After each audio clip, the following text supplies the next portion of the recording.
వృద్ధాప్యం అంటే జీవితపు ఆఖరి మజిలి.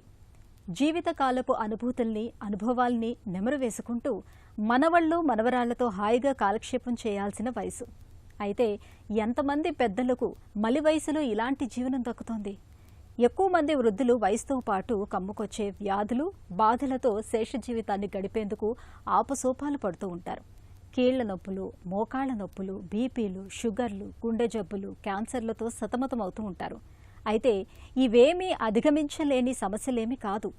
వయసులో ఉన్నప్పటి నుంచి ఆరోగ్యకరమైన జీవన సరళిని అలవర్చుకుంటే చాలు.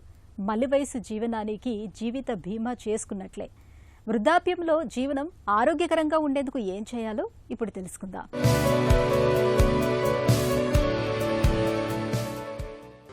వృద్ధాప్యం అంటే ఒంట్లో సన్నగిల్లిన జవసత్వాలకు తోడుగా రకరకాల వ్యాధుల ముట్టడిలో చిక్కి ఈసురోమంటూ ఈతి బాధలతో శేష జీవితాన్ని నెట్టుకొచ్చే వాళ్లే మనకి ఎక్కువ మంది కనిపిస్తారు. నిజానికి జీవితపు ఆఖరి మజిలీని దృష్టిలో ఉంచుకొని నడివయసు నుంచి అయినా సరే కాస్తంత మేలుకొని ఆరోగ్యపరమైన జీవన శైలికి మళ్లితే వృద్ధాప్యంలో హాయిగా గడపచ్చు. వయసు మళ్లిన వాళ్లకు మెడిటరేనియన్ తరహా ఆహారం ఎంతో మేలు చేస్తుంది. దీనిలో శాకాహారం, ఆలివ్ నూనె, సముద్ర ఆహారాలు ఎక్కువగా ఉంటాయి. అలాగే పాల ఉత్పత్తులు, చేప, కోడి వంటివి కూడా ఉంటాయి. అయితే మాంసాహారాన్ని పరిమితంగా తీసుకోవాలి. ఈ తరహా డైట్ను అనుసరించడం వల్ల వృద్ధాప్యంలో ఆరోగ్యం భద్రంగా ఉంటుంది.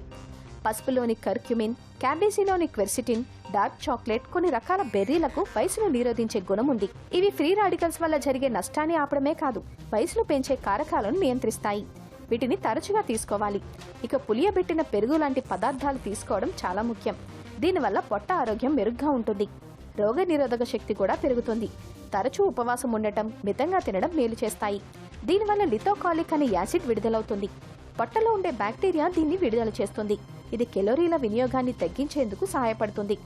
యూనివర్సిటీ ఆఫ్ కోపెన్హగెన్, యూనివర్సిటీ ఆఫ్ మాంట్రియల్కు చెందిన పరిశోధకులు 30 ఏళ్ల పాటు మధ్య వయస్కుల ఆహారపు అలవాట్లను గమనించారు. పండ్లు, కూరగాయలు, ధాన్యం, పప్పులు, నట్స్ లాంటివి రోజువారీ ఆహారంలో తీసుకున్న వాళ్ళు వయసు పెరిగినా ఆరోగ్యవంతమైన జీవితాన్ని గడుపుతున్నారని దీనిలో తేలింది. అంటే నడి వయసులో ఏం తింటున్నామన్నది ముఖ్యమన్నమాట.